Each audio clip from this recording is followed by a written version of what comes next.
Tous ceux qui se sont lancés un jour dans l'entrepreneuriat, dans la gestion de projet et peut-être même dans le management ont déjà eu entendre parler de l'approche PESTEL, forcément. PESTEL s'écrit simplement P-E-S-T-E-L. C'est une abréviation. P qui renvoie à politique, E économique, S social, T technologique, E environnemental et L légal. Ça veut dire, vous avez pensé par exemple ouvrir un restaurant qui ne vend que des boyaux de pangolin par exemple. Demandez-vous, sur le plan politique, est-ce que l'aspect politique est d'accord avec ce projet? Sinon, arrêtez le projet. Dites, vous allez remarquer qu'il y a politique et il y a légal à la fin. C'est pas la même chose. Quelque chose peut être politiquement correct, mais pas légal. Tout comme quelque chose peut être légal, mais pas politiquement correct. Voilà. Ça veut dire sur le plan politique. Est-ce que, est-ce que la politique en place, ça veut dire, est-ce que c'est majoritairement peut-être RDPC, SDF, MRC? Est-ce que l'aspect politique est favorable à votre projet? Si ce n'est pas favorable, ne forcez pas.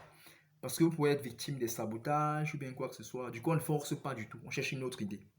Mais si c'est favorable, vous cochez une fois. C'est bon. Dans d'autres formations, nous allons prendre un tableau. Nous allons travailler avec la craie. Et vous allez mieux comprendre. Mais cette fois-ci, j'espère que vous comprenez mieux. C'est théorique. Après l'aspect politique, il y a l'aspect économique.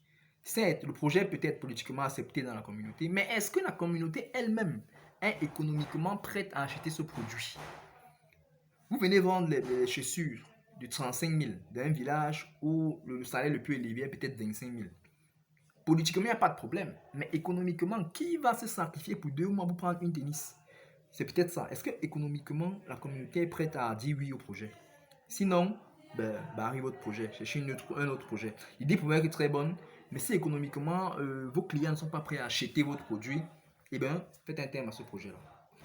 Sur le plan social, est-ce que votre projet peut être politiquement accepté, économiquement bon, est socialement correct avec l'environnement dans lequel vous vous installez?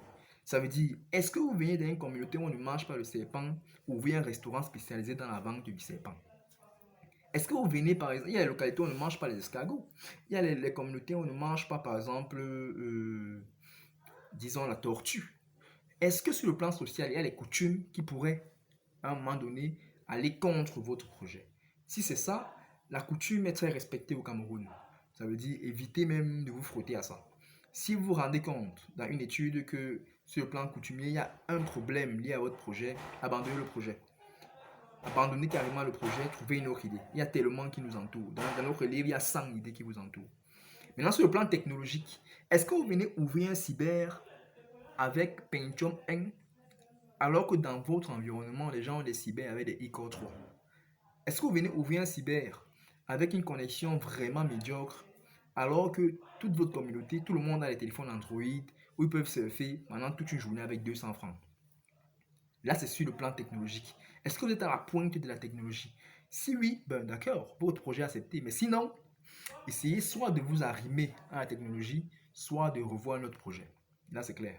Mieux vaut revoir notre projet et réussir que de forcer dans un projet et échouer. L'aspect environnemental, ça, c'est pris dans plusieurs sens. Ça dépend. Premièrement, sur le plan nuisance de l'environnement, est-ce que vous venez ouvrir un bar dans un quartier résidentiel où vous aurez des plaintes chaque jour, ou à 22 heures, la police va venir fermer votre bar chaque jour, un truc comme ça? Ou bien est-ce que votre projet simplement nuit à l'environnement? Est-ce que vous venez ouvrir une décharge dans un quartier habité par exemple? Si c'est ça, rassurez-vous qu'il faudra fermer votre projet avant que les autres le fassent pour vous. Du coup, là, c'est une manière de tester l'idée du projet. Maintenant, après l'aspect environnemental, il y a l'aspect légal. Si votre projet ne respecte pas la loi, peu importe votre idée, il faut arrêter. Il faut simplement arrêter. Ça veut dire qu'il ne faut même pas forcer. Même si c'est socialement accepté, même si c'est politiquement accepté, peut-être pour un début, même si c'est illégal, ça pourra aller. Mais si l'aspect politique arrive à changer rapidement, ben votre projet changera aussi rapidement. Parce que c'est illégal. Ça ne respecte pas la loi et vous êtes peut-être éventuellement un prisonnier. Du coup, il faudra donc voir dans ce sens-là comment respecter la loi. Là, je viens d'en expliquer l'approche PESTEL. P-E-S-T-E-L. C'est une approche très intéressante Et nous envisageons offrir une autre formation peut-être gratuite essentiellement sur cette approche pestel.